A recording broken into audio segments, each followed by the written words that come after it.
Hello everyone and welcome to See-Through Panel, a comic book review and graphic novel discussion podcast. My name is Fahed Rahman and today I am joined by Elisabeth Mkheidze. Elisabeth, did I pronounce your name correctly? Yeah, you're all good. Yeah, okay, sorry. Elisabeth is an illustrator from Tbilisi, Georgia, with a BA in Fine Arts and is currently working on her master's. Her love of comics began with the introduction of Franco-Belgian titles and a lot of manga.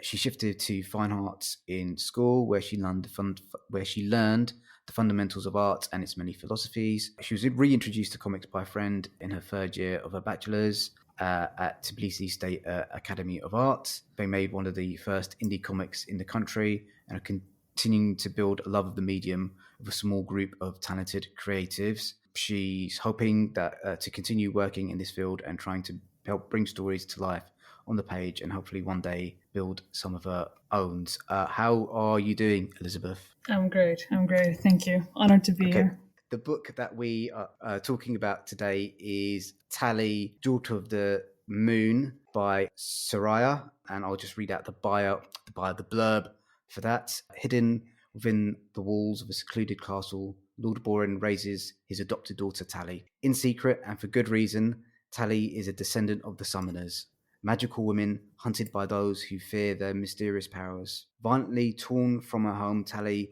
sets out on a journey in search of her origins and to learn the secrets of a great and dangerous power. With cruel Lord Ulrich's forces hot on her heels, Talli must keep one step ahead, gathering a motley crew of companions and protectors.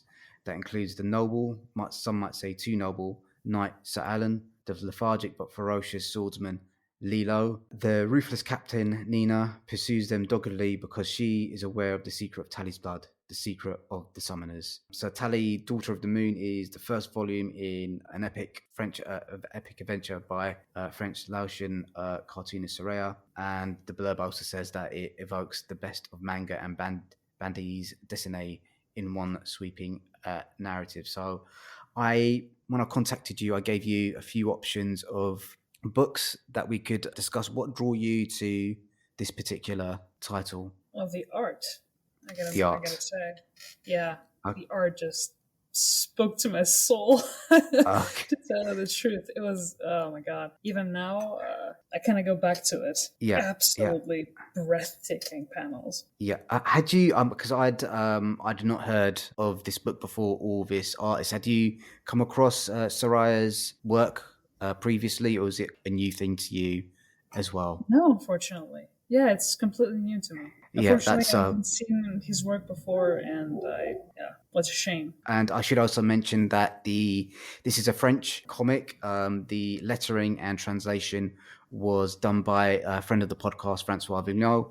And we also need to thank Francois because he also sent us the advanced review copy that we're using for today's episode as well. Let's kind of like start with the art, because I think that's one of the big draws for both of us. You said the art grabbed you kind of straight away. What was it about the art that caught your attention? The amazing attention to detail. Absolutely. I don't know how to accurately describe it. Yeah, it evokes manga. It evokes French art as well, French comic book art, and it's a beautiful blend. It's interesting they kind of mentioned the French, because I'm not as familiar with French art as I am with like manga. Where do you see kind of like the influences of because I can kind of see where the manga Japanese influences in her artwork, but I can't really pick out the details that are kind of like more European. Maybe you could talk a little bit about that. I feel like it's in the, how do I say this in English? It's in the sketching or the lines that he uses or she uses. I'm sorry, and it's almost very. I know most of the older French artists. I'm not really familiar with the newer ones, unfortunately. Yeah. Like in moments, I can see accents of Mobius. If you are aware. Yeah. yeah, Yeah. I can almost see like accents of his style, but like Okay. So manga influences are apparent. kind yeah, the manga influences I think a little bit more apparent to me as well. So you Yeah. kind of mentioned the line work. The line work is very clean for the most part, and you also kind of mentioned the details as well. Kind of so the line work is quite clean, and I think that really helps. In the book, there's kind of lots of action, and there's lots of dialogue and quieter moments as well, and there's just like a clarity to everything that's happening on the Hmm. page. How do you think she kind of like achieved that, having the clean line work that kind of gives like a clarity to things that are going on? How do I think she achieved it? Yeah, I mean, in terms of that, I think what I'm trying to get at more is, Incredible work ethic, I guess. yeah, I think what I'm trying to get at is you always, even despite the clean line, you're always kind of aware where each character is geographically to each other. I think it's on page 75 where they're in the tavern, and you can kind of like see Yes. where there's that, you can kind of see that could be kind of like quite a confused sequence if you're not Yeah, in yeah, kind of yeah, places. yeah. You can maybe talk a little bit about how she's kind of laid out the panel, so you're kind of clear where everyone is in relation to each other. Well, she follows their placement masterfully. How do I say this? There's like the way she positioned the camera angles Yeah. and the small beats of the story on the page, and the way my eye follows that flow of her panels. I don't. Yeah, that's why I said completely masterful placement. I think, how long is the comic? I think it's like 170 odd pages, and Yeah. I just whizzed through. How quickly did you kind of Oh my read it? god. Like, yeah, in one sitting, of Yeah, course. In yeah, one sitting, and I kept coming back to it yeah, a couple of times just to sit with the artwork. yeah, And even like I was yesterday. I think I breezed through the book again, yeah. and oh my god, I wanted to say about the art, the way she depicts clothing and metal. Oh, it's like you can feel the weight of the clothes. That's That's really like that that's that's how I can best describe it. I don't know if yeah, it's correct. I think that's a fascinating thing to kind of like pick up on. But yeah, you can kind of, you do actually feel kind of like the weight of the clothing when the characters are kind of moving and in kind of the action sequence. But even when they're standing, it does feel like there are things like resting on their body. So yeah, that's a Yeah, really fascinating thing to pick up on. yeah, And yeah. It's it, because it's something that I'm not maybe not struggling with, but always am aware of. And that's yeah. amazing to actually see it done so well. Okay, that's yeah. I mean, it's one of those things that, like, to me, I'm not an artist. It's not one of those things that I'd kind of. It's probably one of those things there's like something wrong with the art, but if it's done well, it's not something like a layperson like me would necessarily pick up on. So it's great that you kind of picked up on that detail. I think that also kind of nicely goes into kind of one of the other things. I love the world, the visual world that she's created. Yeah, it looks like, it feels like a lived in world. The Yeah, as you mentioned, kind of the costumes that the clothing that the characters are wearing are kind of suitably detailed. They're not kind of like overly detailed, but I think that the clothing and the world and just everything in it just feels very well designed. You know, yeah. working as an artist, just how difficult is that to do, to make sure that everything fits in kind of like one world and nothing kind of like stands out as feeling odd or looking odd and stuff like that. It's yeah. It's I can tell you from experience that Yeah, it's a hard thing to do. It takes discipline. It takes time. It takes attention to detail, and also like historical accuracy at some point. I can see this. She's done research for her fantasy story, which is I don't know, it's it's breathtaking to tell you the truth. It's really well done. so I'll mention a couple of comics, this or like comics that are animes that this book reminded me of, and like one of them, not necessarily in terms of any of like the story beats or anything like that, but it kind of it's that for me it kind of a little bit reminded me of Nausicaa of the Valley of the Wind. Right. Yeah, Yeah. I've kind of evoked the same feeling in me, and then in more in terms of like the story beats. It also kind of reminded me of the Legend of Prince Arslan. What mangas or comic books did it Oh, remind you of? oh God. And Nazca's a good example. I don't know. There's a lot of influences. I cannot Yeah. actually say which one exactly. Oh God, I don't even know. It's very much its own thing. It's very unique, but you can kind of tell that she's taken stuff from other places, and it's kind of like Yeah, sat in the back of my mind. like all Yeah, great art. yeah, like great art, and it's just Yeah, comes but out. it's yeah, like the art. Like I can see her developing it that way. You know, the Oh story yeah, beats. The story beats are. I can't say I'm the biggest fan of that kind of YA since yeah, I'm not the target audience, I guess. yeah, The humor is a bit hit and miss for me. yeah, In yeah, moments, yeah, just like you see in a lot of YA and mangas for younger audiences. yeah. Again, I'm not the target audience, but everything else is masterful. Do you feel like she, as the comic goes along, that she's developing her visual style? Because I think that's something that you mentioned in. Well, I think it's the case for every other artist is developing. It's already, how can I say this? It's already very like well built. I can see her like strong foundations for her art and the way she uses the pen, the way she uses the lights. Yeah, everything here is very like well done, well educated, well researched. But like the research and the growth of the artist is just part of the process. So we haven't really talked a lot about the plot yet. So the book, and I'm going to try and talk about without giving away too many spoilers. So within the first few pages, we have the inciting incident.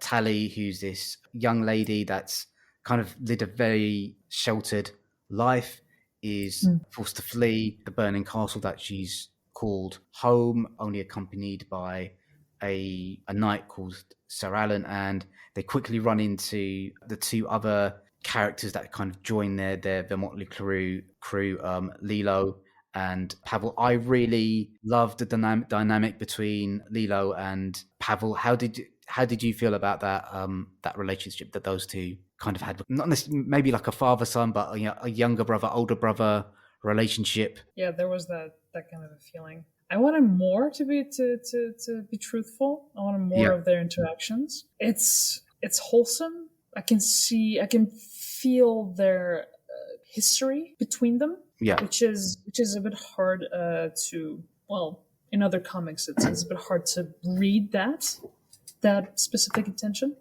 But I just I wanted more. You And wanted one of more of my their. two of my favorite characters. Yes, oh yes. So two of the Yeah, favorite characters. So Lilo's this young man. He's got a very sort of like odd, haunted look to him, and we kind yeah, of discover that this as a traumatized man and yeah, the older, world weary, but also, yeah, I can say happy go lucky, but yeah. He's always got like a smile on his face in terms of like yeah, he's kind of a seen smile that everything. hides. Yeah, Yeah, yeah, a smile that hides like a huge history and trauma. I yeah. would guess. How did you feel about Talli herself as a protagonist?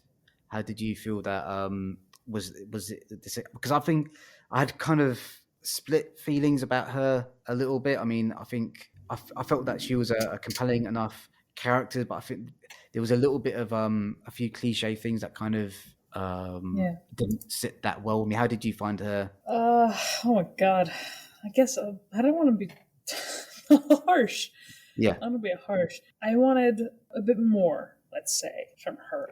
How do I say this correctly? I guess it's more of a how fast the story is progressing that we're not seeing more of her character. Like there are moments of her insisting on being like this highborn girl, right? This highborn lady, this yeah, princess. And there's also beats of her naivety, Yeah, and then suddenly it kind of turns very quickly to a very humorous moments. Yeah, I don't know. I needed kind of more time, either between those character beats or a bit more consistency. Her. yeah. I think one of the difficult things that I struggled with throughout the book is that Talli, for the most part, and and this kind of happens quite often in the first chapters or the first part of books, is she didn't seem to have that much agency in terms of she was acted on a lot, and I think I would have liked to see her maybe take more. I would have liked to see within the books kind of her trying to take more, not necessarily proactive approach, but like her having, her thinking what her like decision making process was, and kind of how she would be deciding to wanting to do things. I don't think we really got that much in from her in terms of that. Yeah, maybe that's where the dissonance kind of happens. Yeah, because like all the So things that you this, mentioned. yeah, Yeah, yeah. sorry.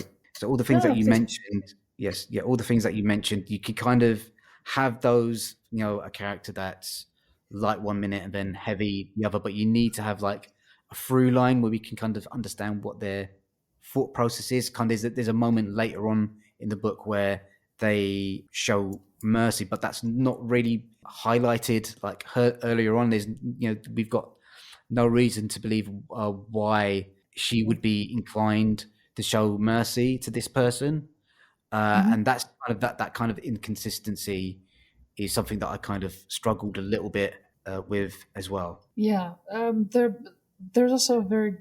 I liked her depiction in. I don't know if you should be aware of spoilers or anything like that, but in chapter 3, Yeah, where they meet the underground chapel or underground yeah, place, yeah, that's like one of the few moments where, first of all, I connected to her a bit. Like her character was more, not say fleshed out, but clearer to me. yeah, And yeah, there's like story beats there, like good character background, and there's like a deepness to a depth. Sorry, a depth to her character there, which yeah, kind of is lacking in the beginning, and I don't know, kind of maybe lacking in the end too. yeah, But it's not a, how can I say this? It's not a lack of agency maybe, but just enough time to depict a single character trait. So yeah, if I have a limited time with a character, give me a specific character trait where I can connect with that specific character. So for example, the Lilo, yeah. yeah, So he has one kind of specific thing that he's tired all the time, and he has a haunted look, and he has a tragic yeah, past, and he's a bit of a crazed murderer kid. yeah, yeah, So yeah, so that's like one kind of a through line, one specific character trait that he has. Whilst with Talli, there's like a couple, right? There's like, she's highborn and she's a bit snobbish, but she's also very naive. But she's also kind of has this deep past with aspirations and stuff like that. I just wanted to have more time with that character to flesh her okay. out. Yeah, I Sorry to agree with ramble that. on. Yeah, no, so just being aware of time. So there's just a couple of other things that I wanted to talk about. So I think Francois has done a really good job with the translation. I thought the dialogue, for the most part, flowed really well. Apart from a couple of the comedic sections, which look, manga inspired comics are going to have those kind of weird like comedy sections, and they either sit well with you or they don't. But like from them, Yeah, I thought the dialogue flowed really well, and it's not an easy thing to translate one language into another and keep the artist's intention true to the original. How did you feel about the dialogue in the comic? And also how because I always wanted to talk a little bit about lettering, was how the comic was lettered. Oh, no complaints from me. Yeah. To tell you the truth, everything kind of flowed very well, in my opinion. Yeah. There was no kind of how do I say this? No, nothing was out of place. Let's say. Okay. Okay. Yeah. So that's good. So for me, just finishing off with our recommendation, I would recommend this book wholeheartedly. I think it is an utterly beautiful thing to look at. I think the story is, I mean, it's a very easy, fluid thing to read. It's the action sequences are thrilling. There's enough meat on the characters for you to actually care about what happens to them. To be honest, I care more about Lilo and Pavel than I do about Talli. But I'm sure that's something that it will almost certainly be developed in time, I think, yeah. time in future chapters. How did you? Is this a recommend for you? Is this something that you'd want to read more about? Or absolutely. I need a volume 2 right now.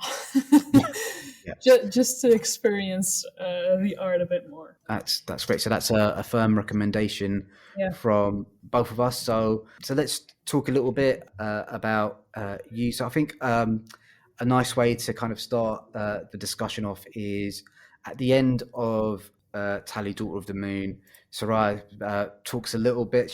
There's a mini comic there where she talks about her creative process. Did you get a chance to read that section? I thumbed through. Yeah, it was. Yeah. Okay, so one of the first questions I always kind of like to start off with is what is your artistic approach? Do you use?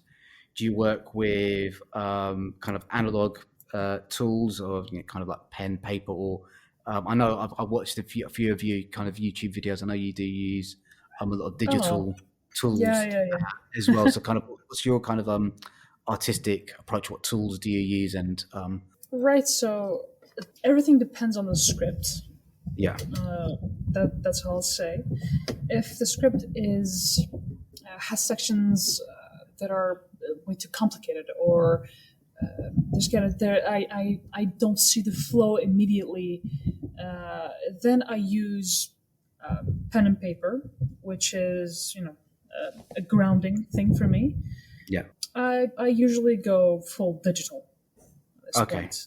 I use either Photoshop or Sketchbook Pro or anything like that. Yeah. Okay. And where do you tend to work from? Are you working from home at the moment, or do you go into a studio? How does that process work for you? I'm working from home. From home in the Caucasian Mountains. Yeah. So I asked that question because I've had some kind of interesting answers come up in the past. Some artists have told me, "Oh well, I work from my iPad in bed." Other people say, "No, I need to kind of get out the house, go to my studio work and concentrate." And then other people have said, "Oh, I just take my my tools and I'll sit underneath a tree and I'll do my work." Do my work there.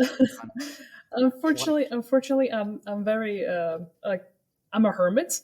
Yeah. I'd say this. So the only thing that I need a cozy corner in my house. I have my PC set up. I need good calming music, or music that fits the tone of the script, and then I'm off to dreamland. Okay, and one of the things you kind of mentioned is interpreting the script. How does that work for you? Do you kind of initially read the script all the way through and start thumbnailing, or do you read the script, go back to the writer with questions? How does that process tend to work for you? So I read the script back to back a couple of times. I need to have a good idea of the tone of the script. If there are questions, yeah, sure, I go back to the writer and I ask whatever I need to ask, and then I get to thumbnailing. and there's a Okay. process. Thumbnailing them Okay. back and forth with the writer. Okay. And you mentioned tone a few times in your answer there. What do you mean by that? Do you mean like tone in terms of like the overall story of the script, or do you mean that more by page kind of what is this? What tone or emotion is this page trying to elicit from the reader? Both. Both. Those, yeah, nothing is ever black and white, Yeah. in my view. So nothing is ever one thing. I need to feel the entire, what type of story am I getting into, first of all. Yeah. That influences the lines, that influences what type of lines, how much detail I put into the page or panel. And same thing with the single page. What kind of story am I telling in one single page? Okay, that's it. And in terms of like the scripts that you've received, do you have like a particular preference in terms of the formats writers use? As you know, I think in comic books there's no like set one format, but has there been like a style or a format that you've come across that you prefer working with as opposed to others? Well, oh my god, I can work with, let's say, the most type of scripts that I've gotten is kind of the standardish type Yeah, of comic scripts. yeah, So it's page description, the overall kind of idea of the page, and then panel by panel, yeah. it's dissected. But I don't really have like a preference, Okay, a large preference toward it. okay, You shouldn't give me a kind of a television or film script for okay. me to adapt into a comic. But everything else, I'm good with. So one thing that most of the artists that I've mentioned is that they do mention kind of like the need for music while they're working, and you kind of mentioned you know, having finding the right type of music to listen to while you draw. Is that a do you have like a playlist for like different tones and emotions and stuff Oh like yeah. that, or do you kind of like do a little bit of research? Kind of, I need to find songs that kind of have like a romantic theme or a action theme, or have you got all those songs kind of all already set into playlists? They're kind of set, but I'm always hunting for good either soundtracks or songs. Yeah, I'm always on the hunt, but I'm usually it's already kind of set. What projects are you kind of working on at the moment? I just saw the announcement from Madeline that you're going to be on doing some art for the Yes, Boston Metaphysical Society. Do you want to talk a society. little bit Yeah. about that? Oh my god, I can't say much about that Yeah, particular project yet. yeah, I just yeah, can confirm that I'm working on it and yeah. I'm Okay, incredibly excited for it. yeah, It's how can I say this? It's the pages that I've done already are one of the most detailed I've produced, and the kind of the most, oh my god, I can't describe it. There's one of the, maybe not the, one of the best pages that I've produced yet. Let's say, okay. yeah, That's I'm really proud of my jump in production. Let's say, Okay, so that must feel quite exciting. When yeah, will when will that comic kind of like be available for next year, late spring, if I'm not mistaken. Again, don't quote okay, me on that. okay, Yeah, next year, next spring. Okay, so that's definitely one to look out for. What thank other you. projects have you got in the fire, and in terms of stuff that you've worked on in the past that's ready to come out, or other projects that you're kind of jumping on at the moment? Uh, I have a couple of projects that I'm in the talks for that I can't really Yeah, talk about again. yeah. But I'm taking part in a couple of Kickstarters that I am very honored, let's say, Yeah. to be in, and very excited to keep drawing. First, is it's called Sharp Wit and the Company of Women. Yeah. By Extra Pages Press, an amazing comic book anthology about like strong women and weapons. It's and made by LGBTQIA creators as well. It's oh my god, the amount of talent that is in that book is shocking to me each time that I get to talk with these people. So that's one that I'm very excited to work on. And the other is it's called Fairy Tales from Mars. That's also an anthology and speculative mythology, well, about Mars. That is scratching my kind of sci-fi itch. Okay. that I can't that don't have a lot of right now. Okay. So it's also an amazing book. And how did you kind of get on board those two projects? Were they pitched to you, or did you kind of approach the creators there? The first Fairy Tales, I stumbled into that from a Twitter called Finding Anthologies, if I remember correctly. And then I just pitched my portfolio to them, and they kind of liked my stuff, let's say. And the other was pitched, let's say, to me by Katie Brown. She's the writer for the story that I'm doing in Sharp Wit, and the colorist as well for that story. So are your approach kind of for both of those ones? Do you have like a preference in terms of like this type of stories that you're drawing at the moment? But I'm specifically thinking about in terms of long form versus short form. Do you have a preference on the type of projects that you're taking on at the moment, or are you just trying to find good creators to work with? I'm trying to find good people to work with. That's number one. But those projects that interest me at the moment are the smaller ones, since I feel the biggest jump in my approaches in those smaller projects. The biggest jump in my art. Yeah. Okay, so in terms of like the artistic approach that you need to take, does your style change a lot depending on the script then, or do you think you keep it fairly consistent, but it's just different techniques that you employ? I'm not at that level yet, I think. Okay. Yeah, I'm still working on that. Yeah. It's more of a detailed approach. Okay. What story demands what of me, let's say. Okay, that's interesting. So it's you're looking for things that are going to kind of push you, like technically and creatively and stuff like that. Yeah.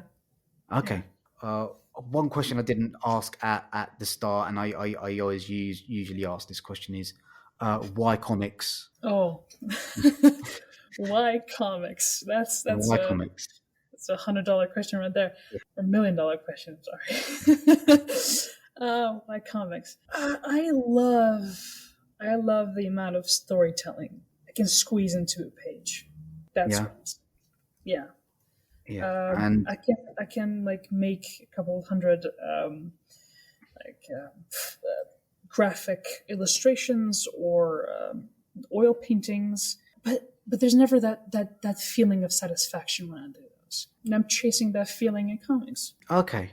And you kind of I read out your bio, and you kind of were reintroduced into to comics kind of while you're studying fine art. What was that like? Because that's kind of quite a common thing when I'm talking to people on the pod, is that they read comics when they're younger, like in their teenage years, that kind of disappears, but then usually at university they discover them again. So what was the comic book that kind of got that fire burning in you again at while you're studying fine art?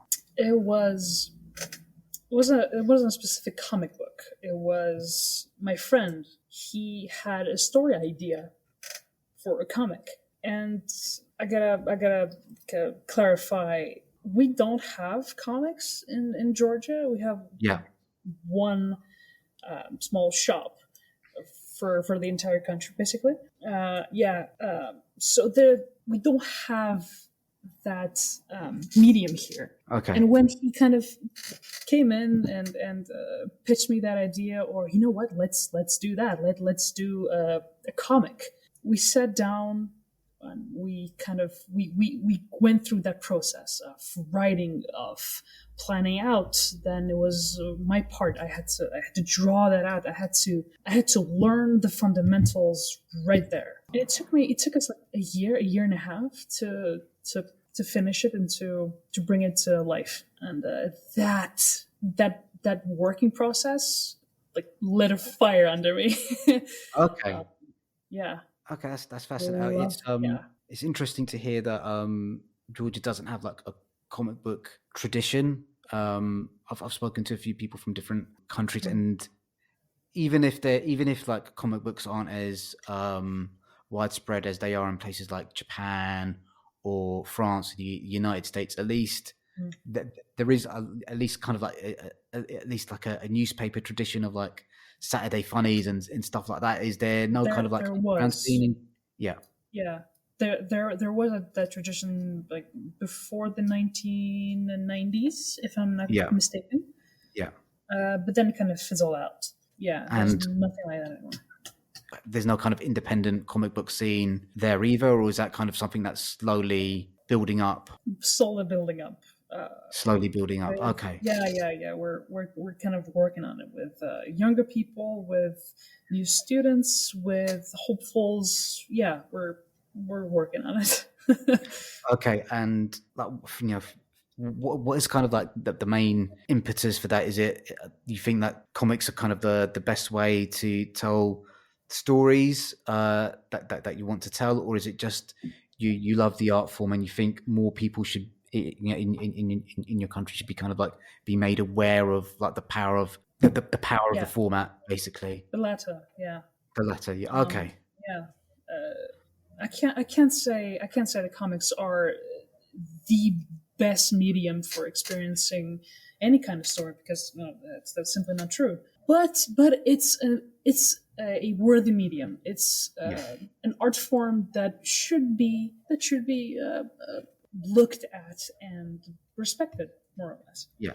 I think it's unfortunately it's a little bit similar in the UK. We do have kind of quite a developed independent scene, but kind of like in the kind of the wider culture, it's not given like the status that I think that it like firmly deserves, and it's something each country can have its own journey to get to a state where it's like in Japan or in France, where it's considered and respected as a format and as an art form that deserves more, deserves its place to sit alongside music and film and novels and sculpture and all those other things as well.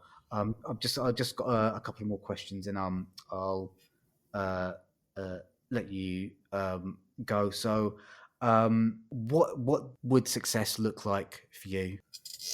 What does success look like for me? Yeah, I mean that could be either more widely as a person, or more specifically as a comic book artist, or both together. You can kind of interpret that question however you want. I'm an artist through and through. It's the only thing. I'm gonna be a bit bland, but it's the only thing that really matters to me. It speaks to my soul. So any type of job that I can do consistently that will let me, live my life more or less comfortably, I think is a road to success.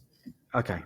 I don't chase fame. It's not something I really want.